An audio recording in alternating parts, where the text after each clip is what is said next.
Tout le monde se foutait un peu de ma gueule. Ils disent le mec va mourir dans 4-5 jours, on va faire un chaos spectaculaire. Soyons sympas avec lui. Je me voile pas la face, je sais que je serai le mec qui va tomber devant toute la terre entière à Tijuana. Le 14 décembre 2024, tu mets KO Jaime Munguia chez lui au Mexique devant son public. Quand j'envoie ma droite, je sens que mon mouvement est bien, elle est au bon endroit, donc je regarde ses yeux, je vois qu'il se relève pas, je me dis ça y est Bruno, c'est fini la galère, c'est fini. Je pense qu'un champion, il prend les opportunités, il prend les bonnes décisions au bon moment. Et quand c'est la fin du combat, que les lumières elles s'éteignent et que tu descends du ring, peu importe si t'as perdu ou t'as gagné, il reste quoi pour toi? Bruno, beaucoup de gens te connaissent pour ton KO face à Munguia, C'est ça, ouais. voilà, qui a été un gros point dans ta carrière. Mais j'aimerais bien savoir, à ton avis, qu'est-ce que je dois savoir sur toi pour comprendre la personne que j'ai en face de moi? Ce que tu dois savoir, c'est que j'ai commencé la boxe très tôt. Donc bien avant ce combat, j'ai commencé à l'âge de 3 ans. 3 ans. 3 ans, ouais. J'ai fait mon premier assaut à 8 ans. Je suis passé pro à 18 ans. Et j'ai fait 28 combats avant ce combat là où tout le monde m'a découvert. T'as toujours aimé la boxe? Non. Jusqu'à mon premier assaut, j'aimais pas ça. Mais mon père m'a mis dans ce sport-là parce que c'était sa passion. J'en faisais parce que j'avais pas encore mon mot à dire. Et du coup, j'ai pris goût à la boxe par la compétition. Et c'est en faisant de la compétition que j'ai aimé la boxe. Et de fil en aiguille, je me suis retrouvé là. Ok, incroyable. Du coup, c'est-à-dire c'est ton père qui t'a mis là-dedans? Ouais, c'est bon. Il t'a accompagné longtemps dans la boxe ou juste au début? Jusqu'à aujourd'hui, il est dans mon coin. Ouais. Incroyable. Donc à Tijuana, il était dans mon coin. À Riyad, il était dans mon coin. Ouais. Il est toujours présent dans ce projet sportif. Ouais. C'est important pour toi? C'est important pour moi d'avoir ce regard, même si au niveau du coaching, il n'y a plus rien d'utile qui sort. Mais de savoir que sa présence et son regard, c'est important pour moi. Ouais, c'est fort, je pense que c'est rare. Enfin, dans la boxe, on voit ça de temps en temps. Je pense à Chris Eubanks qui a son père qui le suit un peu partout. Mais est-ce que c'est fréquent de garder son père? Il y a beaucoup d'histoires père-fils dans la boxe. Beaucoup plus sur le continent américain, mais ouais, c'est des aventures généralement qui se vivent en famille. Ouais. Je sais que tu as grandi à Marseille. Ouais. Est-ce que cette ville, elle a influencé comment tu as grandi en tant que boxeur? À Marseille, il y a une vraie patte dans le style de boxe. C'est des boxeurs qui sont assez libres techniquement, qui tentent beaucoup de choses. Je dirais pas que ça m'a influencé, mais l'énergie de la ville, elle m'a aidé. C'est une ville où les gens sont très positifs, très chaleureux et du coup, quand tu t'illustres dans quelque chose ou que tu te fais remarquer dans quelque chose, on te pousse et on t'encourage beaucoup. Donc, je pense que ça m'a aidé dans ma carrière. Et tu le sens encore aujourd'hui que Marseille? Oui, ouais, encore plus aujourd'hui, encore plus après Munguia. La ville te porte et les gens sont hyper chaleureux, hyper bienveillants et ça fait du bien d'avoir cette reconnaissance des gens de chez toi. Quoi. Et t'as dit qu'au début, c'était pas ton choix vraiment de faire de la boxe. On t'a un peu poussé dedans. Mais tu sais, la boxe, c'est un sport vraiment qui demande beaucoup de sacrifices. Comment t'as fait pour continuer jusqu'à ton premier assaut? Mais parce que si t'aimes pas, c'est dur de t'en donner pour la boxe, quoi. J'ai fait de la boxe vraiment comme un sport parce qu'on m'y a amené. Et mon premier assaut, je l'ai fait à 8 ans, donc j'ai pas eu encore j'étais pas en âge de me poser des questions sur les sacrifices que ça allait engendrer, etc. Et c'est découvrir la compétition qui m'a fait aimer la boxe et accepter ces sacrifices-là. Donc si j'avais fait du ping-pong, du tennis, j'aurais fait du ping-pong, du tennis. Mais en l'occurrence, j'ai fait de la boxe. Ouais. Mais tu penses que ça aurait pu être un autre sport? Si par exemple, tu avais découvert la compétition, je sais pas, dans le rugby avant la boxe, tu penses que tu aurais pu partir dedans? Ça aurait pu. Je suis un passionné de sport en général. Je pense que si j'avais fait autre chose, j'aurais kiffé autre chose. Ouais. Je sais que tu as accordé beaucoup d'importance aux études. Pourquoi tu as tenu autant à continuer tes études? Parce que je sais que dans le sport de niveau, c'est très dur. Moi, j'ai dû arrêter quand j'ai fait du basket. Ouais, c'est hyper dur déjà en France de suivre un cursus d'un double projet. C'est hyper compliqué, surtout quand tu fais des études sans facilité d'emploi du temps, etc. Donc, moi, j'ai tenu à faire des études, d'une pour me prouver, pour prouver à mes parents que j'étais capable, et pour les rassurer aussi sur mon projet sportif. Donc, je m'engage sportivement dans ce que j'aime, mais vous inquiétez pas, je suivrai mes études comme un bon garçon et j'irai jusqu'au bout. Donc c'était pour me prouver moi des choses, pour rassurer ma famille et continuer. Et puis ça a été un refuge aussi, les études. Quand le sport ça va peut-être un peu moins bien, tu peux te réfugier dans les études et inversement. Je pense que ça crée un équilibre et une stabilité. T'as pas cette crainte du putain, je fais quoi après? J'ai encore ce bagage où je me dis j'ai mes études et si ça se passe mal, c'est pas grave, j'aurais tout tenté. Je peux faire autre chose. Tu te considères comme quelqu'un de plus déterminé que la moyenne ou pas? Parce que arriver à mener études plus sport en même temps, aussi haut niveau dans les deux, c'est pas facile en vrai. La chance que j'ai eue, c'est que j'ai été passionné par ce que je faisais, donc je ne l'ai pas vécu en sacrifice et en effort. Donc dire que je suis plus déterminé que la moyenne, c'est un peu dur parce que j'ai pas compté mes efforts. Mais en tout cas, j'ai fait en sorte de pouvoir le vivre pleinement. Là où d'autres auraient pu choisir la facilité de se dire bah, je mets all-in dans mon projet, je me suis dit je vais m'organiser pour faire les deux au mieux, quoi. Du coup, les études, c'est un aspect de ta vie hors de la boxe qu'on connaît. Mais si on enlève les titres, les gants, les combats, c'est qui Bruno vraiment? Bruno, c'est un Marseillais déjà. C'est quelqu'un qui adore rigoler, qui adore chambrer. Je suis très proche de mes amis, très proche de ma famille. Donc, je suis quelqu'un de chaleureux qui aime rigoler. J'aime vanner, j'aime chambrer. Ouais, c'est ça, Bruno, je pense. Vraiment, Bruno, c'est un gars qui a... T'as double master, c'est ça? Ouais, c'est ça. Qui a un double master et qui va mettre des KO à Tijuana. Enfin, C'est vrai. c'est lunaire en vrai. Je pense que des gars comme toi, il n'y en a pas deux. Mais hier, j'ai rencontré un grand entrepreneur français, un gars qui a levé des centaines de millions d'euros. Et il me disait que les gens, ils sont guidés dans la vie par 3 piliers. Soit l'argent, soit le pouvoir, soit la reconnaissance. Toi, tu penses que c'est lequel de tes piliers Je pense que ça va être la reconnaissance. Dans un premier temps, c'est la reconnaissance déjà de ma famille. Mon père, c'est lui qui, entre guillemets, s'est sacrifié pour me transmettre sa passion et me montrer le projet sportif qu'il avait et me dire, OK, voilà, tu peux faire de belles choses, fais-les. Donc déjà, le rendre fier les miens, rendre fier mon père. Donc je pense que c'est une forme de reconnaissance. Et aujourd'hui, je pense qu'en tant que sportif et en tant que boxeur, tu peux pas être guidé par l'argent parce que t'en fais pas beaucoup. T'en fais pas beaucoup et je pense que tu le vois à la fin et tu peux être déçu au milieu de ta carrière. Donc je pense la reconnaissance et quand tu la vis vraiment, parce qu'au début, quand tu l'as jusqu'à Mungia, c'est ma famille qui était content pour moi, mes amis qui étaient contents pour moi. Mais quand tu vis quelque chose de plus fort que ça, où c'est des inconnus qui s'arrêtent, qui te disent félicitations, tu te dis, waouh, enfin, ces gens-là me connaissent et du coup, ça crée vraiment quelque chose de plus grand. Et quand je m'entraîne, je me dis, putain, il y a des inconnus qui comptent sur moi, entre guillemets, alors que je les connais pas. Donc, dépasse-toi parce que tu peux décevoir plus de gens que prévu. Donc, fais le maximum. Je dirais la reconnaissance. Est-ce que tu as peur un peu de ce que pourrait penser ton père quand tu combats des fois? Est-ce que c'est quelque chose pas qui te pèse, mais qui importe quand tu montes sur le ring? Je l'ai beaucoup eu jusqu'à ce que je fasse champion de France. Après, j'ai eu un détachement. Je me suis dit, OK, faut que je boxe pour moi. Et si moi, je prends du plaisir et si je performe, il sera forcément fier. Mais je l'ai beaucoup eu et il y a deux Bruno. Il y a le Bruno où, quand mon père me regarde et du coup, je suis un petit peu figé, paralysé par son avis. Parce qu'après, il y a le débrief de quand on rentre à la maison, dans la voiture, etc. Et ouais, maintenant, j'ai pris plus de distance avec ça. Mais c'est vrai que c'est compliqué, cette relation père-fils dans le sport, parce que tu peux être bridé par tes parents parce que tu veux rendre fier à outrance et du coup te figer. Ouais. Pour revenir à la boxe, il y a beaucoup de boxeurs français qui restent amateurs très longtemps. Toi, t'es passé pro très tôt, à 18 ans. 18 ans, ouais. Pourquoi t'as fait ce choix? Je pense que quand j'avais 18 ans, la voie royale, c'était les Jeux Olympiques, l'équipe de France, etc. Et c'était un chemin qui, je pense, ne m'était pas destiné.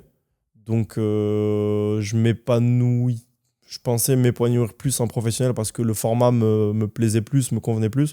Donc, je me suis dit, je tente l'expérience plutôt que de rester bloqué dans un chemin où je ne peux pas m'épanouir pleinement. Je tente le professionnel, mais sans vraiment avoir l'ambition de me dire je serai champion du monde. Je me suis dit, je vais tenter l'expérience. Et avec le recul, est-ce que tu referais la même décision? Je l'ai longtemps regretté. Je me suis dit, putain. En fait, moi, les Jeux Olympiques, c'était mon rêve. Donc, je me suis dit, quelque part, je m'enlève mon rêve. Et du coup, ouais, j'ai regardé Rio en voyant cette moisson de médailles. Je me suis dit, wow, c'est fantastique ce qu'ils vivent. Peut-être que j'aurais dû. Et avec le temps, je me suis dit que j'ai pris la bonne décision parce que je me suis laissé le temps de faire beaucoup de combats, apprendre mon métier et aujourd'hui, ça a payé. Donc, non, à refaire, je refais. Après, les carrières pro en boxe, tu sais, ça demande vraiment de la structure. Ouais. Et quand tu es aussi jeune, comment tu fais pour structurer tout ça, niveau coach, entraînement, etc. Au niveau de mes entraîneurs, du coup, dans mon équipe, il y a toujours mon père. Il y a mon entraîneur Kaiser que j'ai depuis que j'ai 15 ans. Donc, c'est un entourage hyper familial. Et au niveau de la promotion, des galas, etc., on était en débrouille. Hein. Jusqu'à la fin, ça a été de la débrouille. Et Dieu merci, ça s'est bien passé. Mais parce qu'il y avait le facteur temps aussi. Je pense que je suis passé pro jeune. Donc, je n'étais pas pressé par le temps, ma carrière, etc. Et j'ai pu m'épanouir et apprendre mon métier, apprendre à me connaître. Donc, j'arrive au premier titre national avec quasi 20 combats. Donc, j'ai eu ce luxe de 20 combats pour apprendre. Donc, ça, c'était cool. C'est vrai que c'est fort. Et tu sais, j'ai beaucoup de boxeurs qui me parlent du fait que, par exemple, tu as parlé de la débrouille, et ils payent leurs adversaires pour faire les combats. Est-ce que toi aussi, t'es passé par ce genre de choses? Non, je suis pas passé par là. Et ça, c'est une pratique qui s'est beaucoup développée après le Covid. Après le Covid, beaucoup de boxeurs devaient boxer et étaient vraiment pris à la gorge, se dire, OK, il faut que je boxe, sinon on passe à autre chose. En fait, je pense qu'aujourd'hui, on est dans une société où tout va hyper vite et si tu n'avances pas ou tu bouges pas, on passe à autre chose. Ce qui fait que les boxeurs, pour rester en activité, pour rester dans le classement, pour garder aussi cet aspect sponsoring, si je boxe pas, j'ai pas de sponsor, si je n'ai pas de sponsor, je vis pas. Il faut boxer, donc ils sont prêts à payer pour boxer. Et le rapport de force, il a changé. Maintenant, les boxeurs se disent, je suis obligé de payer. Donc les promoteurs se disent, OK, moi, j'ai pas d'argent. Si je veux boxer, paye. Et du coup, c'est vrai que ça a changé pas mal le paradigme. Moi, je suis passé avant, donc ça va. Mais ouais, c'est une réalité et c'est vrai que c'est compliqué. En tout cas, dans un sport où maintenant, pour exercer, il faut payer, c'est dur. Est-ce que tu trouves qu'en France, c'est particulièrement compliqué? En France, c'est particulièrement compliqué et ça a été un cercle vicieux, le fait de se dire qu'il faut que je paye pour boxer. Du coup, il n'y a qu'une élite, entre guillemets, qui peut boxer et être périn. Et tout le reste ne peut pas produire, exister, progresser sans devoir mettre la main à la poche. Donc c'est vrai qu'il y a peu de boxeurs qui sortent. Et sur les peu de boxeurs qui sortent, ils ne se laissent pas le droit à l'erreur parce que quand ils sortent, il faut performer. S'ils ne performent pas, on oublie, on passe à autre chose. Donc c'est vrai que c'est dur. Il y a pas longtemps, j'ai eu Tony Yoka en podcast qui m'a dit qu'il a signé avec Queensberry il y a pas longtemps. Et il me disait que ça pouvait accélérer les carrières. Pourquoi tu penses qu'en France, il n'y a pas de gros promoteurs comme ça qui sont capables d'accompagner les boxeurs et d'accélérer leur carrière? Ces promoteurs-là, déjà, ont des diffuseurs. Les diffuseurs ne misent pas que sur un boxeur, mais sur plusieurs boxeurs. Donc le diffuseur, il n'est pas pris à la gorge par la réussite d'un seul boxeur. Donc ils peuvent passer au genre. Demain, Joshua, il perd. C'est pas grave, il y a d'autres boxeurs. Il y a Conor Ben, il y a d'autres boxeurs. Ce qui fait que les promoteurs sont plus stables et peuvent miser sur des boxeurs en devenir, des talents. Et ils misent sur vraiment tout le panel de boxeurs qu'il y a. En France, aujourd'hui, on l'a vu avec Tony. Canal a mis all-in sur Tony et ils étaient prêts à la gorge. Soit Tony réussit, soit c'est le chaos, quoi. Donc, au premier faux pas de Tony, ils ont dit OK, il faut qu'on récupère l'argent qu'on a mis. Et ça a donné ce que ça a donné. Mais ça a été un promoteur qui n'a pas fait confiance à son athlète. Et du coup, c'est compliqué d'être plus stable et de faire grossir cette machine, en tout cas en France. Intéressant. Toi, t'es un promoteur aujourd'hui? Non. Bah en fait, moi, ma carrière, je l'ai faite sans promoteur. J'ai fait ce combat qui a créé la surprise. Je suis rentré dans tous les classements mondiaux après ce combat. Donc, il n'y a personne qui a fait ce boulot-là de promotion. Donc, personne n'est légitime à venir récupérer ce qu'ils n'ont pas construit. Donc, j'ai ce luxe-là d'être agent libre. Mais demain, ça se passe mal. J'aurai besoin d'un promoteur et ce sera une autre discussion. Ouais, mais tant mieux. Et j'aimerais bien revenir sur ta carrière. En 2020, tu es champion de France. Ouais. Qu'est-ce que ça change dans une carrière d'être champion de France? Bah, déjà, c'est une certaine forme de légitimité. Je me dis, OK, ça c'est fait. Et demain, tout s'arrête pour moi. Je pourrais dire que j'ai fait champion de France. J'ai pas fait tout ça pour rien. Je pourrais dire à mes enfants, j'ai été champion de France. Donc c'est vraiment l'acquis, là. OK, je suis champion de France. J'ai fait quelque chose de ma carrière. Et moi qui n'ai pas commencé en ayant de très grandes ambitions, j'ai ce sentiment-là de fierté. Je me dis, demain, ça se passe mal. J'arrête, je suis fier de moi et je peux arrêter tranquille. Donc, on dirait, ça m'a libéré de l'espace mental et je me dis, OK, maintenant, kiffe. C'est fort. Il y a plein de boxeurs en France qui sont très médiatisés, qui sont pas forcément passés par cette case champion de France. Est-ce que tu penses que la ceinture, elle est vue à sa juste valeur, la ceinture de champion de France? Je pense qu'il y en a qui ont d'autres stratégies. Je pense à Bilal qui n'est pas du tout passé par là et qui a fait des ceintures internationales, etc. Aujourd'hui, l'histoire montre qu'il a eu raison de prendre ce chemin-là. D'autres mettent vraiment un point d'honneur à faire champion de France parce que ça représente quelque chose pour eux. Je pense que, en tout cas pour moi, c'est important. Je peux comprendre que ça l'est pas pour d'autres personnes et qu'il y a d'autres choix. Maintenant, il faut avoir le luxe de pouvoir s'offrir ce choix-là. Quand tu l'as pas, rentrer dans ce circuit fédéral et faire ce championnat de France, c'est plus facile et ça facilite la légitimité déjà auprès de son pays. Donc, c'est important pour moi de le faire. T'as battu Diego Nacho. Ouais. Il a fait une grosse guerre avec Bilal Skito. Du coup. Est-ce que tu penses qu'il n'y a pas assez de gros combats franco-français comme ça en France, de haut niveau? Je pense qu'il y a eu pas mal de beaux combats franco-français, mais c'est toujours le même schéma. On tease quelque chose, le combat se passe, et au final, après, on passe vite à autre chose. Et il y a celui qui a gagné, c'est très bien. Celui qui a perdu, qui se dit en vrai, j'aurais pas dû le faire. On m'accompagne pas après ça. J'ai pas le crédit que je mérite d'avoir parce que j'ai pris ce risque-là et on devrait m'accompagner ensuite après. Donc, je pense que ça freine les combats franco-français et on récompense pas assez ces combats-là. Hier, il y a eu un David Papo, Bilal Shkitou. Bilal, c'est quelqu'un d'hyper médiatisé. David Papo, peut-être un peu moins. C'est un super combat. Plus personne n'en parle. Alors que ça a été un putain de combat. Donc, je pense qu'il y a un boulot qui doit être fait avant, qui est facile à faire parce qu'il y a cet engouement. Et il y a un boulot qui doit être fait après pour donner du crédit à ces boxeurs qui se sont affrontés, quoi. Si la bourse, elle suivait, quel boxeur français tu voudrais affronter? Bah, je pense logiquement, ça serait Christian parce que il est champion WBC par intérim. C'est le plus proche d'un championnat du monde. Donc, sportivement, le plus intéressant, ce serait Christian. Ouais. Tu te situes comment par rapport à lui? Bah, je pense que je suis à un niveau où je peux plus me dire qu'il y a un mec qui est plus fort que moi. Donc, c'est de l'ego qui parle, c'est du sportif. Mais on peut selon moi, on se regarde dans les yeux et on boxe, quoi. Donc, non, si demain il y a le bon chiffre à côté du bon nom, moi je suis avec tout le monde. Tu sais, avec la Sigma Boxing League, on aimerait bien valoriser les meilleurs espoirs français avant qu'ils aillent boxer à l'international. Ouais. Aujourd'hui, on a certains qui font que des beaux combats à l'étranger. On n'a jamais pu les voir sur des belles oppositions en France. On aimerait bien que le public ait comme ça des gros chocs franco-français. Tu penses quoi de cette idée?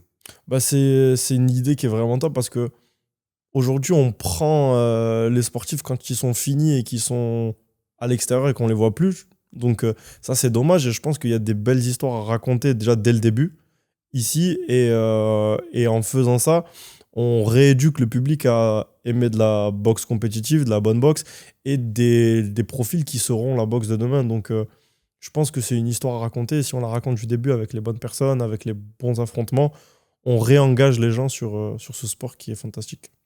Et si tu avais un conseil à nous donner, ça serait quoi? Sur la Sigma, bah, de faire les choses avec passion et de vraiment faire en sorte que ça serve les boxeurs. Parce que si ça sert les boxeurs, ça sert le sport. Et si ça sert le sport, ça sert le public, forcément. Donc ça sera un cercle vertueux. Donc kiffez ce que vous faites avec passion, quoi. Pour revenir un peu à la boxe, pour toi, qu'est-ce qui différencie un champion d'un boxeur classique? Est-ce que tu sais, tu arrives à remarquer pour toi, qu'est-ce qui a fait que tu t'es démarqué d'autres boxeurs? Ce qui a fait que je me suis démarqué d'autres boxeurs, je pense, c'est d'avoir été présent le jour J. En fait, il y a eu plusieurs facteurs. L'opportunité est arrivée, j'étais prêt quand elle arrivait et je l'ai saisie. Et sur le jour J, j'ai été présent, j'ai eu une fenêtre de 3 secondes, je l'ai pris. Donc, je pense qu'un champion, il prend les opportunités, il prend les bonnes décisions au bon moment. Là où un athlète peut-être vit l'instant sans prendre le momentum, je pense. Donc c'est ça qui fait, qui change les choses. Après, aujourd'hui, je sais que je peux. Et en sachant que je peux, je boxe différemment et je me comporte entre guillemets en champion. Et je m'offre plus de moments où je peux récupérer le moment.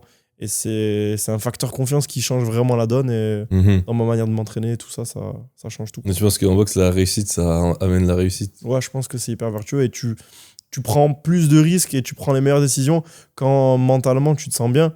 Et en fait, la boxe, c'est une dualité, c'est une balance. Et plus tu te sens bien et plus l'autre se sent moins bien. Et plus tu laisses à l'autre du terrain et plus il te monte dessus. C'est un sport d'ego et c'est pour ça que la tête, ça compte à fond, quoi. Entre 2020 et 2023, tu as enchaîné les combats. Tu as pris la ceinture EBU, champion d'Europe. Et à ce moment-là, on a eu l'impression qu'il y a eu un espèce de plafond de verre. Comment t'expliques cette période qui est un peu moins active en termes de combat? Il n'y a pas d'opportunité. Pas d'opportunité dans le sens où on m'appelle pas pour boxer. Je devais défendre mon titre EBU. Ça a pris du temps. Les adversaires ont changé.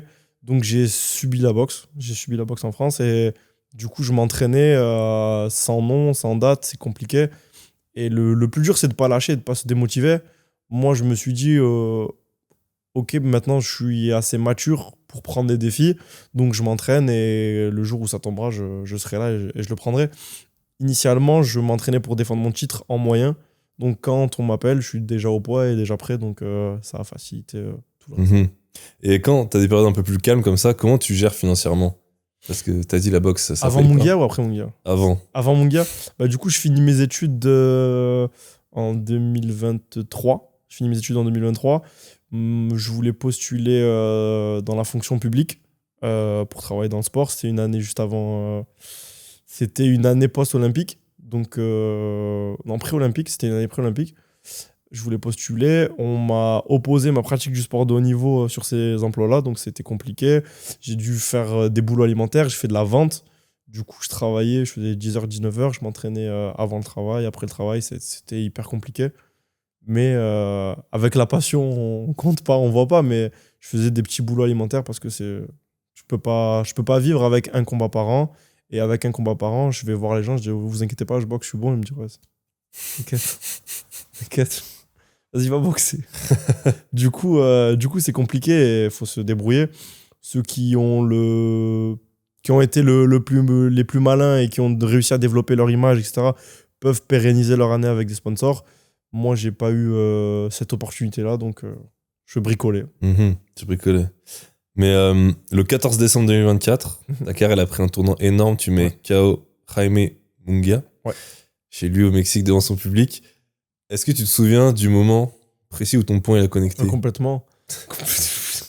Du coup, en fait, c'est une erreur que j'avais annoncée sur RMC la veille. J'ai annoncé sur RMC la veille, je lui dis, il se replace pas, etc. À partir du 4e, dans mon coin, on le voit. Et sur tout le 5e, je spam, je fais exactement ça.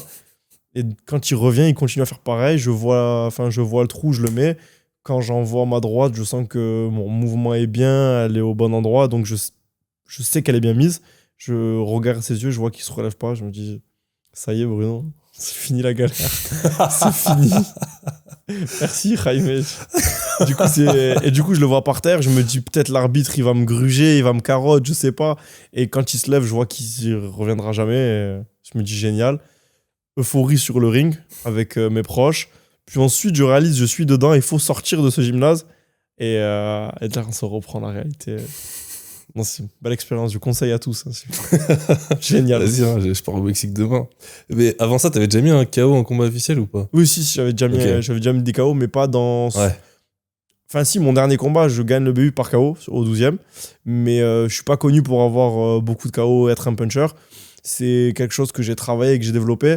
Ça se voit pas sur mon palmarès, mais avec le temps, la maturité, je commence à prendre confiance en moi. Et aujourd'hui, je sais que je peux faire mal et je boxe avec cette intention-là. Mais c'est vrai que encore une fois, il y a un avant et un après, parce qu'aujourd'hui, je sais que je peux faire mal, je sais que je peux éteindre quelqu'un. Donc, quand tu boxes avec cette information-là, cette confiance-là, c'est différent. Du coup, tu savais direct que ça allait changer ta vie? Oui, ouais. Généralement, quand tu bats un mec qui est numéro 2 mondial, si ça change pas, c'est quelque chose à merder. Mais oui, déjà parce que il voudra forcément une revanche. Donc, j'ai l'aller, j'ai le retour. Et puis, si je suis présent sur cette revanche, il y a de beaux combats. Parce qu'en fait, la boxe, c'est exister contre un adversaire. Et puis, celui qui monte, qui se dit, OK, si lui a fait ça contre lui, moi, je veux faire mieux contre lui. Et donc, je représente maintenant une valeur pour tout ce classement. Et je représente une cible pour tous ces mecs qui veulent monter, qui veulent dire, je suis meilleur que Mungia. Donc, ils ont qu'à m'éteindre pour montrer qu'ils sont meilleurs. Quand t'es rentré dans le combat, est-ce que t'y croyais? Enfin, j'imagine que oui, mais ou pas forcément. J'avais pas cette pression de c'est dur, il est fort, etc. J'avais pas ce bon, il faut que tu survives. J'y vais avec plein de questions. Qu'est-ce que je vaux contre ce type d'adversaire? Comment je réagis face à cette pression-là? Je je veux me prouver, en fait. Je vais pas dire je vais gagner, j'ai pas dit je vais le mettre KO. Moi, je veux me prouver à qui je suis et je veux me dire c'est quoi avoir peur, etc. Donc, quand je vis ce combat, j'ai pas d'intention particulière et quand le premier round passe, je me dis ça va, en fait. Et c'est à ce moment-là, au deuxième, il me récupère. Il me dit non, frérot, ça va pas. Va dormir un peu. Et du coup, le combat se passe et j'ai pas le sentiment qu'il est à des kilomètres de là où je suis. Donc, c'est au fur et à mesure du combat que je me dis, ok, on va le chercher, quoi. Ton père, il a dû péter son crâne. Bah, je suis tombé devant lui. Donc, j'aurais bien aimé avoir son ressenti, son feedback sur quand je tombe. Mais ouais, pour tout le monde, ça a été un truc de fou. Et je pense que ça a mis du temps à s'ancrer dans les têtes de tout le monde on a tous fait ça et avec les moyens qu'on a, quoi. Notre salle, elle ouvre de 18h à 20h et nos sacs, on les partage avec des enfants, des loisirs. Enfin, c'est assez fou, quoi. Et après le combat, t'es devenu une star en vrai de l'autre côté de l'Atlantique. Mais est-ce que tu peux me raconter avant le combat comment ça se passe, les négociations, quand t'as le numéro 2 mondial qui te propose un affrontement? Comment ça se passe les discussions en coulisses? Bah, moi, je comprends bien pourquoi on m'appelle. Je me voile pas la face. Je sais que je serai le mec qui va tomber devant toute la terre entière à Tijuana. Donc dans la négociation, t'as pas vraiment de marge de manœuvre parce que si c'est pas toi, c'est quelqu'un d'autre. Donc la chance qu'on a eue, c'est que mon nom, il est remonté sur plusieurs matchmakers et je pense que mon profil était sympa dans le sens où je suis invaincu, j'ai pas beaucoup de KO et je passe bien, quoi. Donc vu qu'on a cet intérêt pour moi, je me dis vas-y, c'est cool, go. Donc t'as pas hésité une seconde? Non. Non, ouais. Est-ce que t'as kiffé aussi de boxer comme ça chez lui où tout le monde te déteste finalement? C'était génial. Mais ce qu'il faut savoir, c'est que j'ai fait L20 italien. Donc tous les jolis mots qu'on m'a dit, je les ai pas compris. Mais non, plus sérieusement, l'expérience a été folle. C'est Jimmy Lennon qui m'annonce au micro. Enfin, je le regardais quand j'étais petit à la télé. Le ring à la bâche top rank. Enfin, c'est une expérience de fou. Je boxe dans un stade. Ça a été un truc de fou. Donc, ils t'ont plus insulté avant ou après le KO? c'est partagé, hein. C'est partagé. Je pense avant. Et j'ai réussi à gagner le cœur de quelques Mexicains. Ah ouais, c'est fort. J'espère. Tu peux m'expliquer comment tu prépares un combat comme ça contre un numéro 2 mondial quand la proposition arrive? Qu'est-ce que ça a changé? Est-ce que ça a changé quelque chose dans ta préparation? Tu prépares avec beaucoup d'incertitude parce que tu sais pas ce que ça fait un numéro 2 mondial, tu sais pas comment ça frappe, tu sais pas comment il te cadre, quels sont ses réflexes, ses automatismes. Donc tu fais au mieux et tu essaies de faire le moins d'erreurs possible dans ce que tu prépares. Mais tu peux pas vraiment l'adapter à quelqu'un parce qu'on n'avait pas assez d'informations. Donc c'est vraiment les réglages, faire le moins d'erreurs possible, avoir le bon game plan sur ce que lui fait, mais tu peux pas trop te positionner par rapport à lui. Et tu peux me raconter une journée type de préparation quand tu prépares un gros combat comme ça? Bah, elle est pas dingue, c'est-à-dire je me lève le matin, je fais ma préparation physique, ensuite je vais au travail. Bonjour madame, bonjour monsieur, comme je disais. 19h, ma journée se finit, je vais à l'entraînement et ça dépend les jours, soit je m'entraîne avec mon entraîneur, soit je fais du sparring, mais je m'entraîne dans une salle associative comme tout le monde, quoi, comme l'enfant de 6 ans. C'est vraiment en bricole. Hein. Une bricole, c'est magnifique. Est-ce que tu as bricolé pour ton poids aussi? Tu boxes en moins de 76 kilos? Super moyen? Bah, initialement, je suis moyen. Ouais, c'est ok. Donc, j'étais déjà au poids. Okay. Donc, j'ai pas tant bricolé que ça pour le poids. J'ai eu cette chance-là. Mais surtout on le voit partout. Quand on arrive à Tijuana, on arrive 10 jours avant. Ils nous envoient en galère dans une salle de merde. On n'a pas de transport pour y aller. On se prend notre Uber. On nous dit, vas-y, t'as 1 heure. Entraîne-toi là-bas. Et quand lui, il arrive avec un staff de 20 personnes. C'est un héros. On a compris ce que c'était le très haut niveau et la différence avec nous. En tant que Français, on fait quelque chose d'assez singulier et d'incroyable. On vit un truc de fou. Mais sur la scène internationale, on est 5 paysans qui partent faire un combat, quoi. Et est-ce que tu peux juste expliquer le cutting pour les gens qui connaissent pas forcément le concept? Le cutting, c'est une phase où un athlète, un combattant, perd du poids et du coup, il fait une perte hydrique pour arriver au poids le jour J. On se pèse la veille, donc 24 heures avant. Le but, c'est de faire le poids au moment de la pesée et de reprendre un maximum de poids pour le lendemain sans perdre d'énergie et en étant le plus optimal possible le lendemain. Il se trouve que moi, j'avais pas de coaching à faire vu que je boxais dans la catégorie inférieure. Lui a fait un très gros coaching. Donc, sur le ring, lui, il est à peut-être 90 et moi, je suis à 81 max. Damn. T'as senti, hein. Tu les sens, ouais, les... Oh, tu sens ouais. tout direct. Hein. Il n'y a même pas de suspense. Hein. Au jab, je fais ouf. Surtout, on n'a pas les mêmes gants, donc tu sens tout. Vous n'avez pas les mêmes gants? Bah, lui, il avait des grands d'assassin et moi, j'avais des gants Adidas. Avec tout le respect, mais D'ailleurs, au basket, tu sais, c'est grave important l'équipementier, les chaussures, au foot aussi. Est-ce que en boxe aussi, l'équipementier c'est important? Bah, on dit souvent qu'en France, il n'y a pas beaucoup de KO parce que les gants sont de mauvaise qualité. Et sur du coup, des combats de cette envergure-là, on a des gants Grant, c'est les meilleurs gants du monde. Le rembourrage, il est différent. Le gant, il est travaillé pour faire mal, quoi. C'est en crin de cheval, c'est fait pour faire mal. Et c'est la première fois que je vois des gants grands de ma vie. C'est dommage qu'ils viennent sur moi.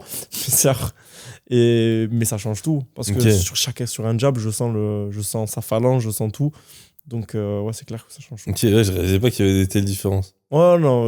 Et c'est pour ça que sur des championnats du monde, sur des combats très importants, tous les boxeurs boxent avec soit du grand, soit des everlast en crin de cheval. La matière, l'équipement, ça change un combat. C'est quoi, toi, ta marque de gants préférée? Bah, du coup, maintenant, Grant. J'ai pas essayé. Quand tu y as goûté, tu t'es dit. Ouais. Ok. Et il y a eu pas mal d'échanges sur les réseaux sociaux, des négociations autour du combat. Est-ce que tu peux m'expliquer ce que le public a pas forcément vu, pas imaginé? Ce que le public a pas forcément vu sur le combat, aller ou retour? Allez, par exemple, quand t'as un boxeur comme ça, très haut niveau mondial, qui te contacte, tu demandes combien de bourses. T'arrives à te situer ou c'est difficile, ça?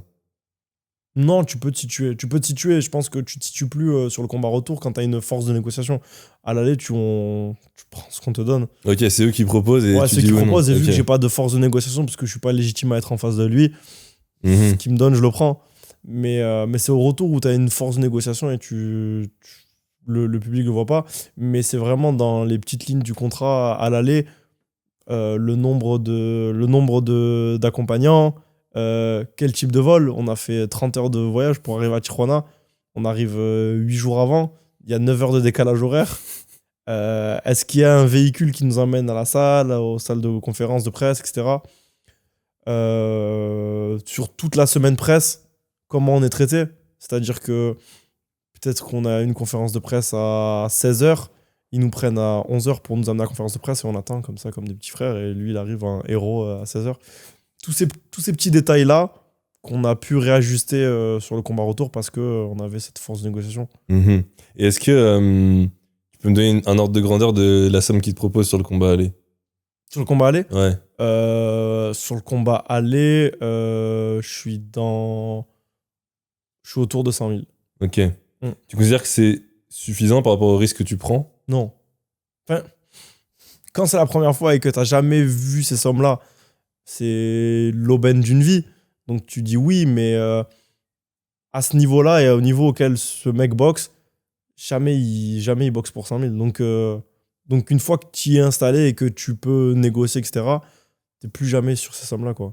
Donc quand c'est ta première opportunité, tu la prends, mais après, si tu es légitime à rester dans cette sphère-là, non, tu la prends plus. Et pour qu'on se rende compte, imaginons que ça soit 100 000. Sur 100 000, combien il reste dans ta poche une fois que le combat, le voyage, tes coachs, tout le monde est payé? Moins de la moitié. Ok. Les impôts. les frérots. Yes. Et est-ce que tu arrives à mesurer ce qui a changé dans ta vie après ce combat? Après un exploit comme ça? Sportivement, ma reconnaissance à l'international dans ce sport. Hier, j'existais pas. Aujourd'hui, toutes les institutions me connaissent et j'ai un pouvoir de parole. Dans ma vie de tous les jours, dans ma ville, on me reconnaît.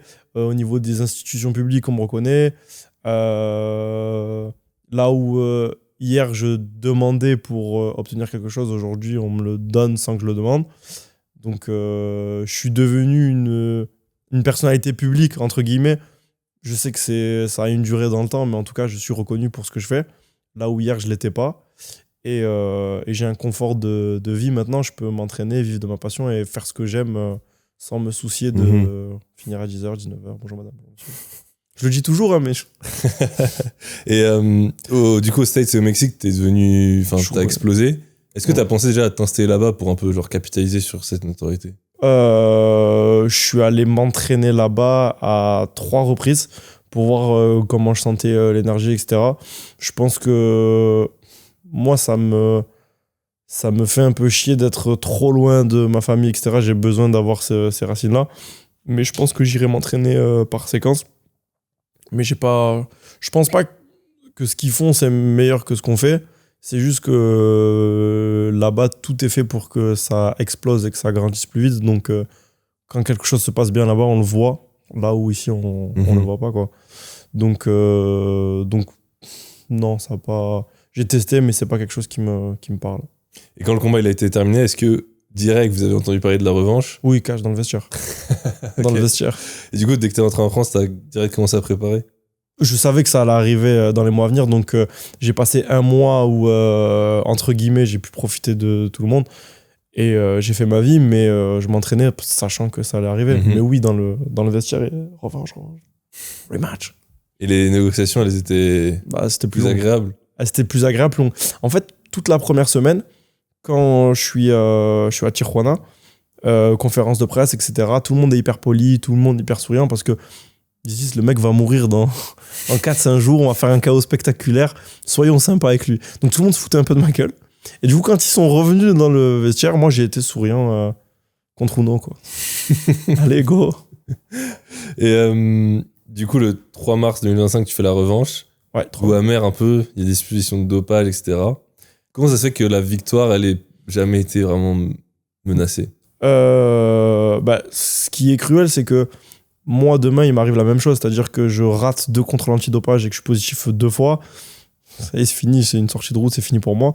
Là où lui fait ralentir, il a dépensé, en interview, il le dit, il s'en cache même pas, il a dépensé 300 000 à $400 000 de frais d'avocat pour prouver son innocence. Il arrive avec des tests qui sont externes aux tests de la WADA. Il y a tout un processus qui fait qu'il veut ralentir cette décision-là parce que s'il est considéré dopé, il doit rembourser sa bourse de combat et il y a des vraies grosses conséquences. Donc, il fait tout pour ralentir. On n'a pas les mêmes moyens sur ces questions-là et je peux pas aller dans un terrain où moi j'ai un bâton, lui il a 2 gros bazookas. Donc bon, ça fait partie du sport. Moi, je sais ce que j'ai fait. Le monde entier sait ce qui s'est passé. Et peut-être qu'il va le faire tasser avec le temps, mais en tout cas, tout le monde sait ce qui s'est passé. Et t'arrives à, comment dire, un peu mettre de côté cette défaite ou elle t'a quand même bien impacté? Elle m'a permis de me remettre en question. Donc je dirais qu'elle m'a aidé pour ma progression future. Mais j'étais pas attaché au zéro plus que ça. Ça fait partie du cursus du sportif et de l'athlète. Et un athlète, ça gagne, ça perd, mais j'étais pas attaché plus que ça. Ça m'a aidé à me prendre conscience que, ok, voilà, le très haut niveau, c'est ça. Si j'avais été meilleur, il n'y aurait pas eu débat et j'aurais gagné. Donc, ça s'est pas passé comme ça, c'est passé comme ça. Et en vrai, aujourd'hui, t'es encore super jeune, 27 ans. Ouais, 27 ans. Tu la vois comment, la suite? C'est quoi pour toi, la suite? La suite, on parlait d'un combat contre Iglesias. Crawford lâche toutes les ceintures. Donc la course elle est lancée sur toutes les ceintures, donc je pense que j'ai bien 3 ans devant moi à me lancer dans cette quête à un titre mondial. Et maintenant, vu que tu as battu Munga, bah il y a des gens qui disaient peut-être qu'il y avait un fossé entre ces gars-là et toi, mais maintenant tu te situes comment par rapport à Iglesias ou même Canelo? Je pense qu'on est bien sûr qu'il y a des athlètes qui sont meilleurs que d'autres, mais en tout cas on est tous engagés dans la même course. Et je serais bien bête de me dire non, ils sont meilleurs que moi. Mieux vaut arrêter si je pense comme ça. Et moi, je me dis qu'on est tous dans la même course. Et quitte à passer 3 ans à m'engager, m'investir sportivement, humainement dans cette aventure, je la vivrai à fond et je ne complexerai devant aucun athlète. Donc aujourd'hui, je me sens légitime comme tous les autres dans cette quête au titre. Bah maintenant, tu as évolué dans presque tous les niveaux, amateurs, le BU, pro, les ceintures, enfin non, le top mondial. T'as quelle vision du monde de la boxe maintenant? Le monde de la boxe, je trouve que c'est un monde très cruel parce que, en tout cas chez nous, on est hyper dur avec la défaite, l'échec, etc. Et je pense qu'on se rend pas compte des sacrifices qu'il y a autour de la vie d'un athlète qu'ils soient débutants comme très confirmés, c'est hyper dur, même psychologiquement. L'athlète se met tout nu sur un ring et c'est hyper dur de dealer avec la déception, etc. Donc, dans les autres pays, on encourage vraiment tous les athlètes dans la défaite comme la victoire. Et je pense qu'aujourd'hui, il nous manque cet esprit-là où on pousse tout le monde. Et en tout cas, c'est ce que je déplore ici. On devrait vraiment pousser. Et on entend souvent et on lit souvent la boxe est morte, la boxe est morte. Je pense qu'aujourd'hui, on n'a jamais eu autant de champions, d'athlètes performants dans notre sport, que ce soit en amateur comme en pro.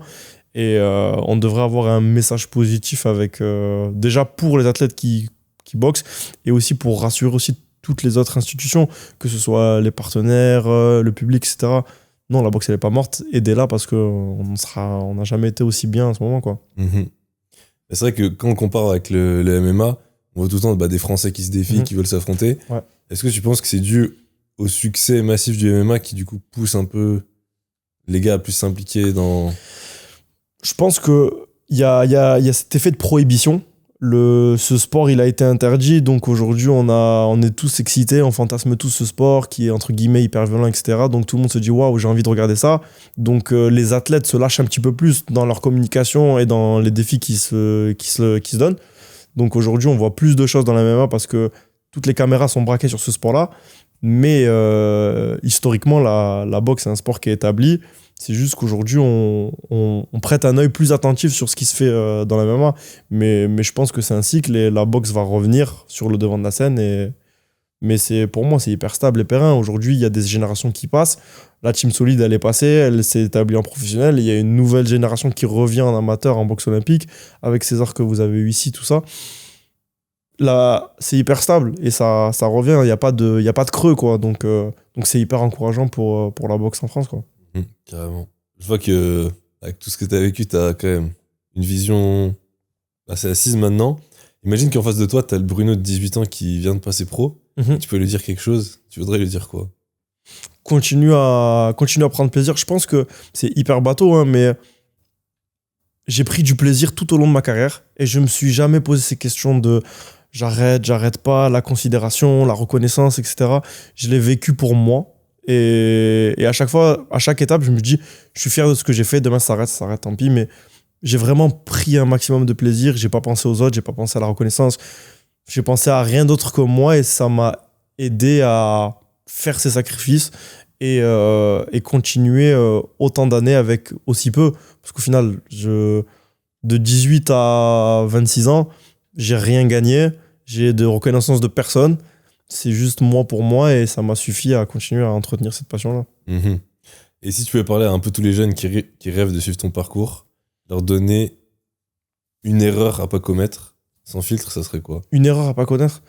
Je pense qu'il faut jamais espérer rencontrer la personne le code triche, qui va se dire oui, c'est avec cette personne que je vais aller au bout. Je pense qu'il faut être vraiment autonome et il faut avoir un œil sur tout ce qu'on fait parce que personne ne te prend d'en bas et te mène en haut sans intention, sans intérêt, en tout cas. Donc, il faut avoir un œil sur ce qu'on fait, avec qui on le fait, et rester maître de tout ce qu'on fait, parce que à la fin, c'est toi et toi. Donc vraiment, garder la main sur ce qui fait que tu continues ou pas, quoi. Disons que le sport, c'est l'école de la vie. La boxe, c'est l'école de la vie. Toi, c'est quoi la plus grande leçon que la boxe, elle t'a apprise? Ma plus grande leçon, je dirais, c'est de continuer à être consistant malgré le peu de fruits récoltés. De continuer à s'entraîner très dur, de continuer à se faire mal, faire des sacrifices, tout en récoltant pas, hein, ça paye pas. À un moment donné, dans ma vie, je me dis, ok, j'ai été un bon garçon, je suis allé à l'école, je suis gentil, poli, je fais du sport de haut niveau, je m'entraîne 2 fois par jour. Je suis reconnu par personne et c'est plus un handicap qu'autre chose. Mais ça finit par payer. Donc, faut rester régulier, il faut croire en ce que tu fais, quoi. C'est hyper bateau, mais c'est vrai. Après coup, c'est facile de le dire, mais je vous jure que c'est vrai. Et quand c'est la fin du combat, que les lumières elles s'éteignent et que tu descends du ring, peu importe si t'as perdu ou t'as gagné, il reste quoi pour toi? Et il reste de très bons souvenirs. De très bons souvenirs, pourquoi? Parce que je pense que c'est propre à la boxe d'être seul sur un ring, d'être acclamé par un public de gens qui ne te connaissent pas. de vivre des émotions comme la peur, l'excitation, l'envie de frapper quelqu'un, de pouvoir le faire. Il n'y a que dans ce sport-là où tu peux le faire, tu peux avoir ce shot d'adrénaline. Et ces souvenirs-là, ces émotions que tu as vécues là, tu les vis en tout cas que dans le sport. Donc ça fait de toi forcément une meilleure personne. Tu es mieux face au stress, mieux face aux gens.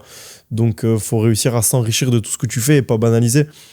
Un petit qui a 15 ans qui fait un championnat de régional, il a vécu la peur, le stress, il s'est mis en danger devant sa famille, ses amis, il se met au devant des moqueries. Il vit des trucs peut-être qui sont réservés qu'à des gens qui font de la compétition, donc faut prendre tout ce que tu fais et faut pas le banaliser, quoi.